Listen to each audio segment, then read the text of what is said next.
हाय दोस्तों, नमस्ते आप सबको। मैं सीमा ऑफिशियल आप लोग का स्वागत करती हूँ मेरे न्यूज़ में। दोस्तों नमस्कार, सलाम, कैसे हैं आप सभी लोग। दोस्तों आज संडे का दिन है। मुझे लग रहा है आज सभी लोग अपने अपने घरों में आराम कर रहे होंगे और मैं भी अपने घर के कामों में व्यस्त था। एक ही दिन मिलता है संडे का, वो भी बिजी होते हैं उसके अंदर भी। दोस्तों मैंने एक वीडियो मुझे किसी ने भेजी और कई वकीलों के भी मुझे फोन आए कि देखना ये कुछ 83 के बारे में कोई वकील साहब हैं वो जिनका वकालतनामा अभी तक फाइल पे नहीं है और वो कोई सलाह दे रहे हैं। तो आपका इसके बारे में क्या, आपके केस के बारे में कोई सलाह दे रहे हैं तो आपका क्या कहना है। दोस्तों मैं आपको बताना चाहता हूं कि हमारा जो भारतवर्ष है, हमारा जो देश है, हमारा देश संविधान से चलता है, कॉन्स्टिट्यूशन ऑफ इंडिया से चलता है और हमारे देश के अंदर हर चीज को करने का एक तरीका, एक कानून कॉन्स्टिट्यूशन ऑफ इंडिया में बना दिया गया है। अब कुछ लोग जो एक साल से लोगों को गुमराह कर रहे थे, देश की जनता को गुमराह कर रहे थे, देश से बाहर लोग जो दुनिया में जितने भी लोग बसते हैं, चाहे वो भारत से बाहर है चाहे वो भारत में, उन सबको लोग एक साल से गुमराह कर रहे थे। लीगल एक्सपेक्ट के नाम पर, लीगल भाषा के नाम पर और लीगल की डेफिनेशन के नाम पर वो लोग गुमराह कर रहे थे। और अब भी वो लोग इतना होने के बावजूद जब चारों तरफ से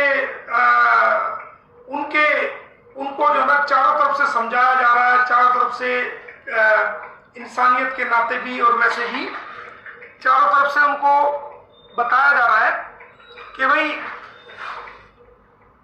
उनके बारे में सब कुछ समझा जा रहा है, उसके बाद भी लोग मान नहीं रहे हैं।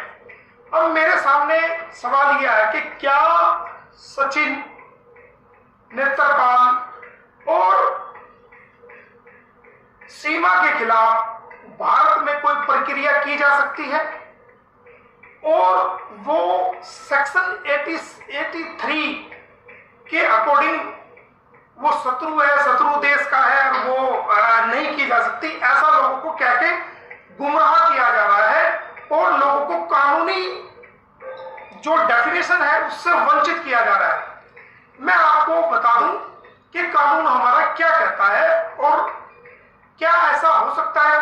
देखिए, हमारा भारत संविधान से चलता है और संविधान जो हमारा भारत है वो संविधान से चलता है। संविधान की का आर्टिकल, भारतीय कॉन्स्टिट्यूशन, भारतीय संविधान का आर्टिकल 21 क्या कहता है ये मैं आपको पढ़ के बता देता हूं। आर्टिकल 21 कहता है the protection of life and personal liberty, no person shall be deprived of his life or personal liberty of his life or personal liberty except according to procedure and established by law.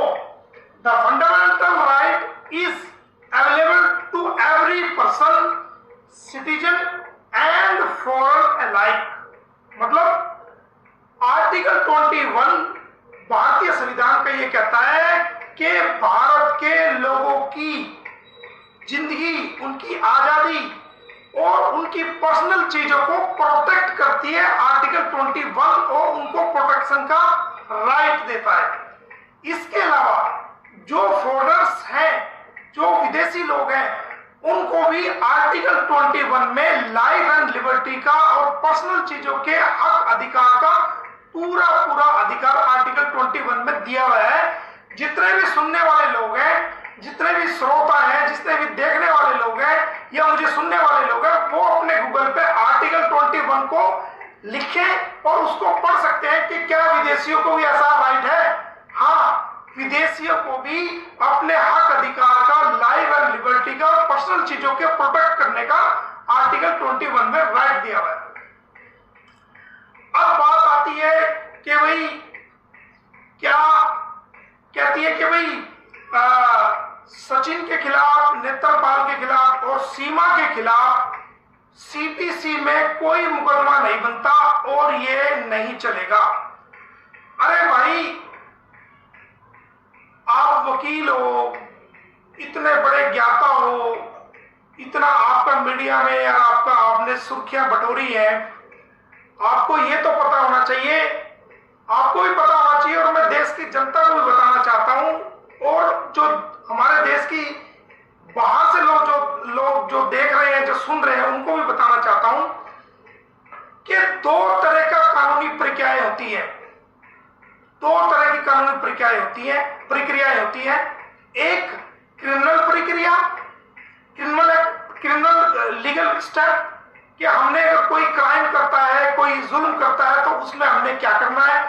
एक होता है civil rights, कि अगर किसी इंसान का कोई civil rights मारा जाता है तो उसमें क्या प्रोविजन है, तो उनको किया कैसे जाएगा। तो जो हमारे सिविल राइट्स हैं वो हमारे सीपीसी में लाई करते हैं, और जो क्रिमिनल एक्टिविटी का मामला है वो सीआरपीसी में लाई करते हैं। अब हमारे काबिल दोस्त वकील साहब को इतना भी नहीं मालूम कि 156(3) वो सीपीसी में नहीं आती।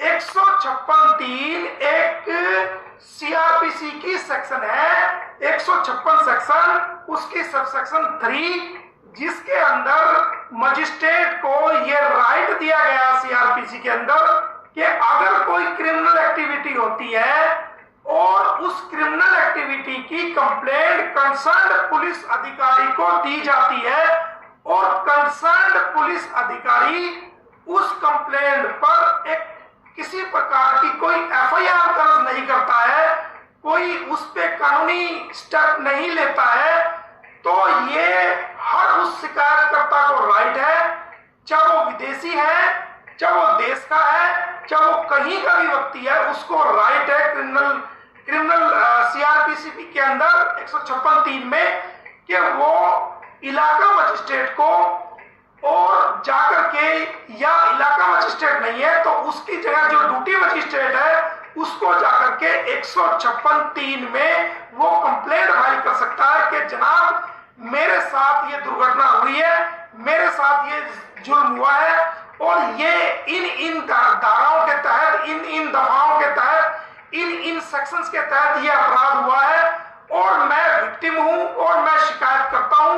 मैंने थाने को फला तारीख को दरखास्त दी थी, जिसके सबूत वो लगाएगा, लेकिन मेरी कोई भी सुनवाई पुलिस अधिकारियों ने आज तक नहीं की है। तो जो इलाका मजिस्ट्रेट होता है वो उस कंप्लेंट को देखता है और उस पे लगाई गई सेक्शंस को देखता है, और जो उसमें लिखा गया है कंप्लेंट के अंदर उनको देखता है, और उनको देखने के बाद मजिस्ट्रेट को 156(3) में ये पावर है कि वो किसी भी उस थाने को जहां कंप्लेंट दी गई है, जो उसके क्षेत्राधिकार में उन मजिस्ट्रेट साहब की ज्यूरिडिक्शन में आता है, उनको आदेश देकर एफआईआर दर्ज करा सकता है। और कोई भी इन्वेस्टिगेशन है वो बिना एफआईआर के बिना एफआईआर किए इन्वेस्टिगेशन नहीं होती। एफआईआर होने के बाद केस की इन्वेस्टिगेशन होती है, और जिनके खिलाफ एफआईआर होती है वो लोग उसमें अरेस्ट होते हैं। ये है सीआरपीसी। अब जनाब कह रहे हैं कि जी वो तो उनको राइट ही नहीं है 83 सीपीसी में। अरे भाई, ये 83 सीपीसी में लाई नहीं होता। ये आप वकील साहब हो, आपको इस बात का पता होना चाहिए। हमारे देश का छोटा बच्चा जो कानून पढ़ता है, जो पहली एबीसीडी पढ़ता है, लॉ कॉलेज में जाता है, उसको भी इस बात का पता है कि 156(3) सीआरपीसी में कवर होता है क्रिमिनल एक्टिविटी, और मजिस्ट्रेट को आदेश देने का जो राइट दिया गया, ये सीपीसी में नहीं होता। ये तो मैं आपको क्लियर कर दूं। अब एक बात का और ये भ्रम फैलाया गया, ये अफवाह फैलाई गई कि भाई जेवर कोर्ट ने गुलाम हैदर की पिटीशन को डिसमिस कर दिया।